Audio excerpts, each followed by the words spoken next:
Hello students अपने पिछले video में मैंने आपको इलास्टिसिटी ऑफ डिमांड का जो इंट्रोडक्शन पार्ट था उसे समझा दिया था, उसके मीनिंग पार्ट को बता दिया था और साथ ही साथ हमने ये types of elasticity of demand के कॉन्सेप्ट को समझना स्टार्ट कर दिया था।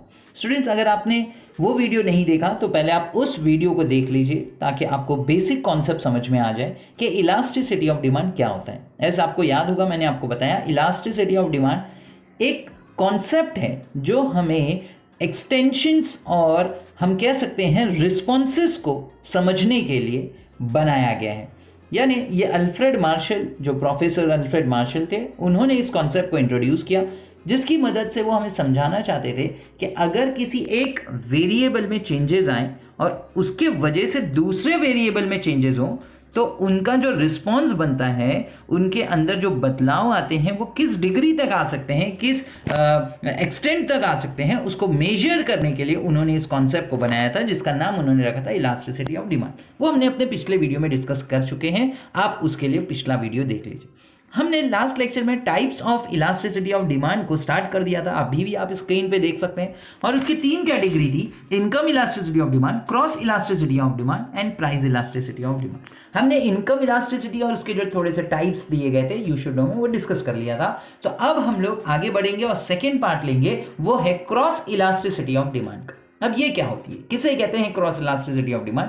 जल्दी से आप उसे समझ लीजिए, अंडरस्टैंड कर लीजिए। It refers to a change in a quantity demanded of one commodity due to a change in the price of other commodity. Students, cross elasticity of demand एक इस तरह का कॉन्सेप्ट है जहां पर हम देखते हैं कि किसी एक प्रोडक्ट के क्वांटिटी डिमांड में चेंजेस आ जाते हैं। मतलब जो क्वांटिटी डिमांड की जाती है उस पर्टिकुलर प्रोडक्ट की, उस प्रोडक्ट की जो डिमांड होती है उस डिमांड में चेंजेस आ जाते हैं। और ये चेंजेस आते किसके वजह से? ये चेंजेस आते हैं किसी दूसरे प्रोडक्ट के प्राइस में चेंजेस होने की वजह से। मतलब आप समझिए स्टूडेंट, किसी एक प्रोडक्ट की क्वांटिटी डिमांड में चेंजेस हो रहा है। और क्यों हो रहा है? क्योंकि दूसरा जो प्रोडक्ट है, रिलेटेड प्रोडक्ट, जो उससे कनेक्टेड प्रोडक्ट है, उन प्रोडक्ट के, समझिएगा, प्राइस में चेंजेस होने की वजह से इस पहले प्रोडक्ट के क्वांटिटी डिमांड में चेंज हो गया। अब वो जो दूसरा प्रोडक्ट होगा वो क्या होगा, तो इसको समझने के लिए आपको एक ब्रैकेट में इंफॉर्मेशन दी है, वो देख लीजिएगा। मे भी वो जो दूसरा प्रोडक्ट है वो कॉम्प्लीमेंट्री गुड्स हो सकता है, यानी जॉइंट डिमांडेड गुड्स, जैसे कार और पेट्रोल हम कहते हैं, या स्टूडेंट सब्स्टिट्यूट्स होता है। सब्स्टिट्यूट्स आप जानते हैं, जैसे शुगर एंड जैगरी है, पेन एंड पेंसिल है, टी एंड कॉफी है। यानी अगर एक प्रोडक्ट के प्राइस में चेंजेस आएगा तो उसके वजह से दूसरे प्रोडक्ट के क्वांटिटी डिमांड में चेंज आएगा। अगर एग्जांपल से समझाऊं तो सिंपल वर्ड में कहूं कि अगर मान लीजिए स्टूडेंट्स कॉफी के प्राइजेस में चेंजेस आ जाए, कॉफी जो होती है आप पीते हैं, ओके, और भी लोग पीते हैं, तो कॉफी के अगर प्राइजेस में चेंजेस आए तो स्टूडेंट्स, क्योंकि उसका सब्स्टिट्यूट टी है, तो हम ये कह सकते हैं कि टी की जो डिमांड होती थी उसमें भी चेंजेस आएगा। और इस तरह से अगर हम लोग इलास्टिसिटी को समझने की कोशिश करेंगे तो उसे नाम दिया जाता है क्रॉस इलास्टिसिटी ऑफ डिमांड। यहां आप स्क्रीन पे देखेंगे, उसके लिए फॉर्मूला भी है EC, आप देख सकते हैं formula EC is equal to, तो EC का मतलब यहां पे क्रॉस इलास्टिसिटी ऑफ डिमांड के लिए यूज किया गया। Cross elasticity of demand is equals to percentage change in quantity demanded of A divided by percentage change in price of B।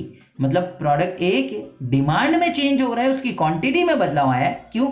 क्योंकि जो बी प्रोडक्ट है, मे बी वो B product या तो हम कह सकते हैं सब्स्टिट्यूट हो सकता है, मे बी कॉम्प्लीमेंट्री हो सकता है, जो भी हो, तो उस बी प्रोडक्ट के प्राइस में चेंज हुआ जिस वजह से हमारे ए प्रोडक्ट के क्वांटिटी डिमांड में चेंज हुआ। और अगर हम इसको मेजर करते हैं, इन दोनों चीजों को लेकर कैलकुलेशन करते हैं, तो जो इलास्टिसिटी हमें मिलेगी, जो रिस्पॉन्सिवनेस हमें मिलेगा, उसे हम नाम देंगे क्रॉस इलास्टिसिटी ऑफ डिमांड का। अब अगर मैं आगे बढ़ूं तो आपको यहां नीचे सिंबॉलिकली उसका फॉर्मूला मिल जाएगा, परसेंटेज चेंज इन, वो जो आपको एक ट्राइंगल जैसा सिंबल दिख रहा है वो चेंज के लिए होता है, डेल्टा कहते हैं जिसे। तो change in quantity A divided by percentage change in price of B, यानी किसी प्रोडक्ट ए के क्वांटिटी डिमांड में चेंज आया। क्यों आया? क्योंकि एक प्रोडक्ट जो बी प्रोडक्ट है, मे बी वो सब्स्टिट्यूट हो सकता है, मे बी वो कॉम्प्लीमेंट्री हो सकता है, उसके प्राइस में चेंजेस आए थे। उसे और डेप्थ में समझे तो उसके फॉर्मूले को इस तरह से बताया जाता है, change in Q A divided by Q A divided by change in price of B divided by price B. अब यहाँ पे चेंज डेल्टा के लिए है, जो चेंजेस होते हैं उसके लिए, और जो क्यू और पी नॉर्मल जैसे दिख रहे हैं आपको, वो ओरिजिनल कॉन्सेप्ट के लिए लिए जाते हैं, ओरिजिनल क्वांटिटी वगैरह के लिए लिए जाते हैं, ओरिजिनल प्राइस के लिए लिए जाते हैं, और वो चेंजेस के लिए लिए जाते हैं। उसको अगर हम और सॉल्व करें तो change in Q A divided by Q A multiplied by price of B divided by change in price B, इस तरह से इसका कैलकुलेशन और फॉर्मूला बन जाता है। आप उसे और डेप्थ में समझेंगे तो यहाँ आपको उसका एक्सप्लेनेशन भी दे दिया गया। स्टूडेंट्स, यहाँ पर अगर हम देखें तो यू शुड नो करके एक पार्ट आपके सामने है, जिसमें हमें क्रॉस इलास्टिसिटी के कुछ टाइप्स को बताने की कोशिश की गई। आप पहला टाइप देख सकते हैं जिसका नाम है पॉजिटिव क्रॉस इलास्टिसिटी। अब पॉजिटिव क्रॉस इलास्टिसिटी जनरली बच्चों सब्स्टिट्यूट गुड्स में देखी गई है। Example T and coffee.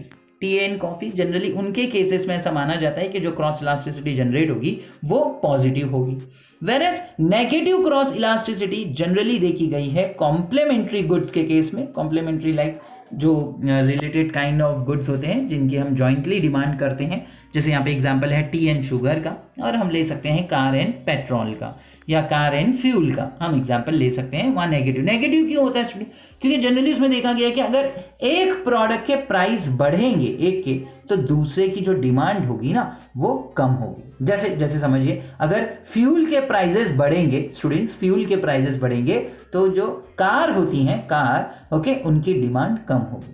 तो एक का बढ़ना दूसरे के डिमांड को कम करेगा, तो समवेयर ये नेगेटिव पार्ट को शो कर रहा है। वेरियस पॉजिटिव क्रॉस में क्या होगा? अगर एक का प्राइस बढ़ेगा तो दूसरे का डिमांड बढ़ेगा। जैसे फॉर एग्जांपल, क्योंकि वो सब्स्टिट्यूट है, तो अगर जैसे कॉफी का प्राइस बढ़ेगा, कॉफी का प्राइस बढ़ेगा स्टूडेंट्स, तो आप ये समझिए कि जो टी है, टी जो होती है उसकी डिमांड बढ़ेगी। क्योंकि लोग क्या करेंगे, कॉफी महंगा होगा प्राइस बढ़ने के कारण, तो लोग कॉफी पीना छोड़कर शायद चाय पीना शुरू कर देंगे, जिसकी वजह से चाय का जो डिमांड होगा वो बढ़ जाएगा। तो एक का प्राइस बढ़ा, दूसरे का डिमांड बढ़ा, बिकॉज वो सब्स्टिट्यूट है, तो इसके लिए उसको पॉजिटिव कहते हैं। और लास्ट अगर आप देखेंगे जीरो क्रॉस इलास्टिसिटी, तो स्टूडेंट्स जनरली ये नॉन रिलेटेड गुड्स के केस में देखा गया कि अगर एक प्रोडक्ट के प्राइस में चेंज हो लेकिन दूसरे प्रोडक्ट के डिमांड में कोई भी बदलाव ना आए। क्यों?